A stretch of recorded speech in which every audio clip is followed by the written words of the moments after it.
Hello everyone. Today we'll be talking about a unique topic which you would be familiar about. However, I would like to take it in a different direction so that you'll have a better understanding about where science is moving now. And as rightly said, technology is in a constant change which increases the creativity, and that's what our ancient literature indicates. Yes, you're thinking it right. I'm talking about the epics Mahabharata and Ramayana. In that, technology has been shown as very advanced. So, can we relate it with the artificial intelligence? Yes, we can, and that's something which has been portrayed in the movie Matrix.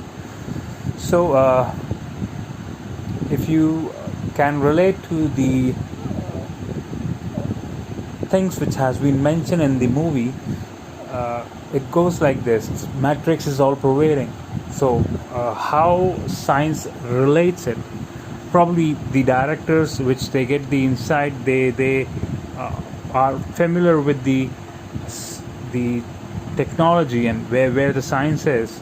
So, as it has been portrayed and mentioned in the movie Matrix, that it is pervading everywhere, and so is Higgs boson, also known as God particle, is a field which is all pervading. Higgs is a field, whereas boson is a particle. The Large Hadron Collider, it collides protons at 14 trillion volts. And it's in Geneva. Actually, it's mostly in France. And you will see here it's a ring, 27 kilometers. It's a set of different accelerators, and they feed protons in this circular orbit. It all starts here, where you take hydrogen, strip off the electrons, so now you get protons. You accelerate them through a linear accelerator. And then you take a whole bunch of protons, and you stack them, like 1 billion at a time. And then run them through a magnetic field until they go faster and faster. C is the speed of light, so they're already here at 92% times the speed of light. And again, that whole journey, circular journey, is because of these magnets, which will be very crucial to this story later on. And as these particles become more and more energetic, you need bigger and bigger rings to contain them. They're very close to the speed of light at this point. And ultimately, you see these bunches of protons. They go in counter-rotating orbits in the Lord of the Rings, at which point they're 3 meters per second less than the speed of light. And at that one moment, they collide. They're made to collide. We collide them at the center of a camera. These collisions have 14 trillion volts worth of energy and are contained in a size which is less than 10 to the minus 18 meters. When you take this much energy and you collide them, you disturb the fabric of space-time. And by that, you can then go back to the very early times of the creation of the universe. So this is a timeline of the universe. The Rishi is here today, almost 13.7 billion years since the time that the universe was created. And this LHC is just the right kind of a time machine for answering the Rishi's curiosities, because it goes and looks right there. I can't even get it there, 10 to the minus 9 seconds right after the creation. And in trillions of collisions, it can take pictures of what the universe looked like just at that moment. So it is a time machine. Now, I'm a particle physicist. I'm a reductionist. And so for the whole universe, for me, really is made up of just this very small periodic table of stuff, okay? There are quarks, there are leptons, and then they interact with each other by forces. This gamma is electromagnetic force, you know that very well. All these other things used to be in a hotter universe. Today, you and I are made up of these quarks up and down. Protons are made up of those. And the electrons buzz around them, and that's how atoms exist, and that's why you exist. Are made up of quarks, and they're jiggling around all together, going at the speed of light through this tunnel. And right there is a detector, which is a camera, 100 million channels. There's a proton coming from the other side.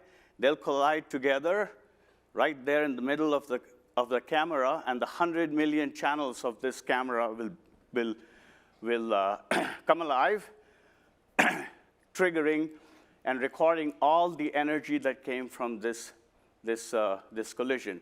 Now, what you see here, what you don't see here, but you have to trust me, the right over here in that collision, a Higgs boson was formed. It lived for about 10 to the minus 22 seconds. Higgs boson must die.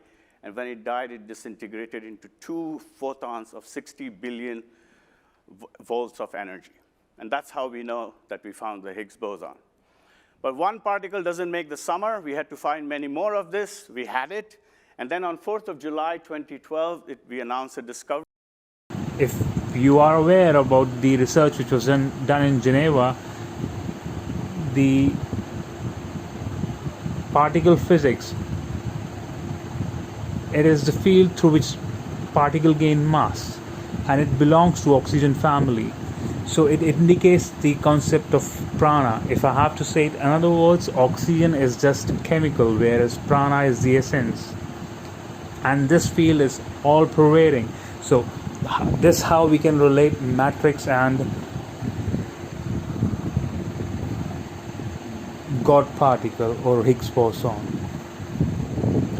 Now, moving it further, even in the movie, there is a conversation which says that in order to what is matrix, and the answer is something like that. In order to feel matrix, you need to, or in order to understand matrix, you need to see it. And the way of perception, that has been mentioned in yogic science, is related to the sixth sense, or the Ajna chakra, or the mind's eye.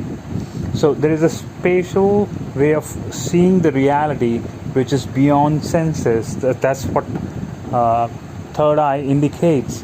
And there is a other way of description which has been mentioned in Patanjali Yoga Sutra. So to cut the things short, I would like to tell you that matrix is based on Advaita philosophy. Actually, it talks about the word which is illusion, Maya. That's what yogic science indicates. So as it has been portrayed that humans would be controlled by Maya, controlled by machines, and that's something which has been portrayed as Maya, right? Because we are dreaming within the dream. However, the reality is different, as indicated in Vedanta or Advaita philosophy. So, in order to see the reality, we need to have a perception which takes us beyond the materialistic world. So, if I have to put in this way, there is Panch Kosha model, 5-layer model, on which the holistic science is based. So we have 5 layers of existence, and this 5 layers of existence can be related with 5 layers of Earth atmosphere. This is related with the aphorism called Yatha Pinde Tatha Brahmande. As in the microcosm, so in the macrocosm. So these 5 layers of microcosm is related with the macrocosm actually. So people ask that machines will become conscious. No, it won't. They can breathe, but I have already explained the concept of, they are working at the second layer of the existence, or the Panchamaya Kosha model. So that's where it is. However, the third layer is the Manomaya Kosha, and fourth one is the Vijnanamaya Kosha, and fifth one is about the Anandamaya Kosha. So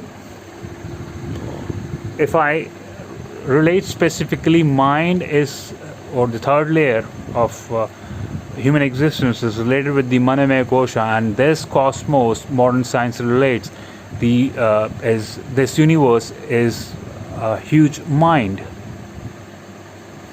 So, which again takes our awareness to the concept of micro and macrocosm. So, do you think any machine can perceive this reality in this way? So, my answer to this would be no, machines can never become conscious. Though we need to come out of the slumber, and we need to understand the reality by working on the subtle signs of energy which is present within human system. It's related to human spine, and there is a mysticism about it which very few people or mystics are aware about. So we would hopefully discuss about the mysticism of spine later. I hope the things would have become clear to you about relating the yoga and artificial intelligence and how it has been portrayed in the ancient civilizations. So yes, we can say eventually the ancient civilization were quite advanced than us, and time is cyclic in nature. So it's about the changes of yugas or the world ages as mentioned in the ancient literature. I hope you would have liked the thoughts and would share your comments. Thank you. Have a wonderful day ahead. Cheers.